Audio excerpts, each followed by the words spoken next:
High guys, welcome back to my channel beauty and hacks by Priya. আমি সুপ্রিয়া রয়েছি তোমাদের সঙ্গে আর নিয়ে চলে এসেছি একটা নতুন মেকআপ টিউটোরিয়াল। তো আমি ফার্স্টে একটা টোনার লাগিয়ে ময়শ্চারাইজার লাগিয়ে নিয়েছি। আমার স্কিনটাকে ভালোভাবে ময়শ্চারাইজ করে নিয়ে আমি আমার আইব্রোতে চলে যাচ্ছি এবং আমি আমার আইব্রোটা ফিল আপ করে নিচ্ছি ভালোভাবে। তারপর আমি আইব্রোটাকে ভালো করে সার্ফ দেখানোর জন্য একটা কনসিলার ইউজ করছি। আমি এখানে কনসিলার ইউজ করেছি মেবলিনের এই কনসিলারটা। আমার সেট হচ্ছে মিডিয়াম।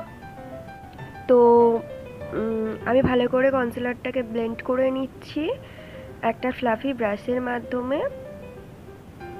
তারপর আমি পাউডার দিয়ে সেট করে নিয়েছি এবং আমি আমার ক্রিজ লাইনে লাগাচ্ছি একটা ট্রান্সপারেশন কালার, যেটা একটু হালকা ব্রাউনিশ টাইপের কালারটা, যেটা ক্যামেরায় ঠিকঠাকভাবে বোঝা যাচ্ছে না। বাট তারপরে আমি একটা অরেঞ্জিস পিঙ্ক টাইপের একটা কালার নিয়ে ব্লেন্ড করে দিচ্ছি ভালোভাবে। তারপর আমি আমার ঠিক তার উপরটাতে একটু ব্রাউনিশ টাইপের কালার দিয়ে ঠিকঠাকভাবে ব্লেন্ড করছি।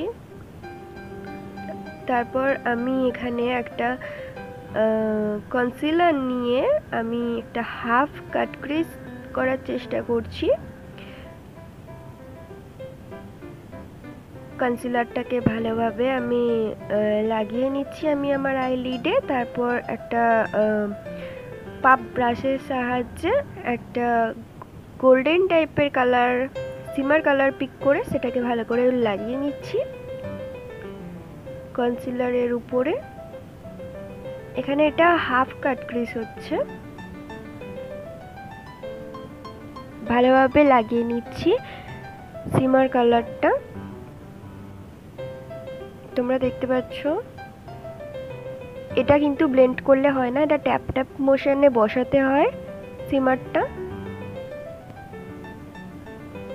তারপর আমি একটা একটু হালকা ব্রাউনিশ টাইপের সিমার কালার নিয়ে কাট ক্রিজের একদম কর্নারের দিকটা করে লাগাচ্ছি এবং সেম পিঙ্কিশ টাইপের সিমার কালারটা আঙুল দিয়ে ভালো করে লাগিয়ে নিচ্ছি যাতে আমি পিগমেন্টটা ভালো পাই। তারপর আমি একটা ব্ল্যাক ম্যাট আইশ্যাডো নিয়ে আমি আমার আই কর্নারে লাগাচ্ছি যাতে আর একটু ডিফাইন লাগে আইটা। তারপর আমি এখানে আইলাইনার লাগিয়ে নিচ্ছি। আমি এখানে একটু বড় উইং লাইনার ক্রিয়েট করার চেষ্টা করছি। তারপরে আমি আমার নিচের ল্যাশ লাইনে একটু স্মোকি আই করার ট্রাই করছি, বাট আমি একটা পিঙ্ক টাইপের কালার নিয়েছি, সেটাকে ভালো করে ব্লেন্ড করে নিচ্ছি।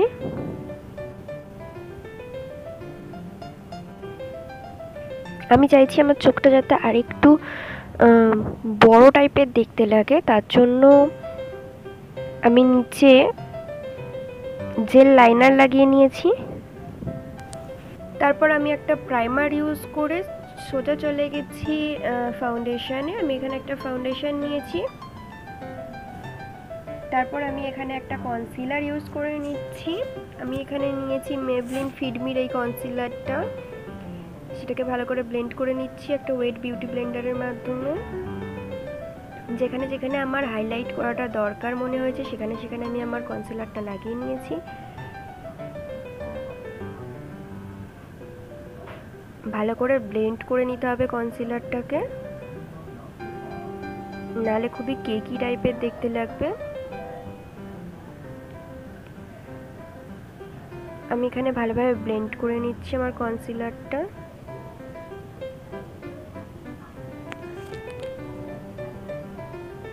তারপর আমি পাউডার দিয়ে সেট করে নিচ্ছি আমার কনসিলারটাকে। যেখানে যেখানে আমি কনসিলারটা ইউজ করেছি সেখানে সেখানেই আমি বেক করে নিচ্ছি একটা লুজ পাউডার দিয়ে।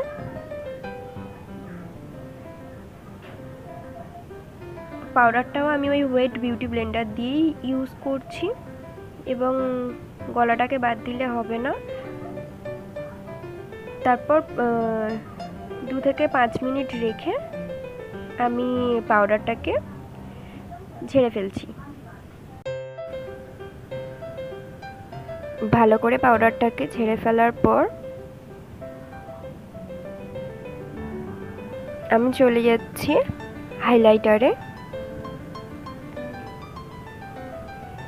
আমি প্রথমেই হাইলাইটারটা আমার নোজ এবং চিকবোনে ইউজ করে নিচ্ছি আমার ফিঙ্গারপ্রিন্টসের মাধ্যমে, এবং তারপর একটা ব্রাশ নিয়ে ভালোভাবে লাগিয়ে নিচ্ছি হাইলাইটারটা আমার হাইলাইট জোনে। তারপর আমি একটা মেকআপ স্প্রে ইউজ করছি।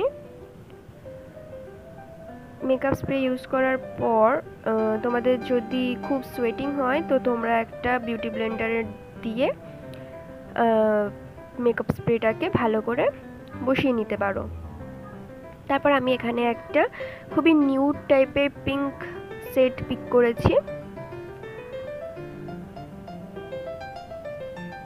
এই লিপস্টিকটা আমার খুব ফেভারিট, এটা আমার খুবই ভালো লাগে। এটা খুবই মানে বেবি পিঙ্ক টাইপের কালার। তারপর আমি একটা হালকা একটু মভি পিঙ্ক টাইপের কালার নিয়ে ওর ওপর লাগিয়ে নিচ্ছি, যাতে দুটো সেট মিক্স করে একটা সুন্দর সেট আসে। And this is final look.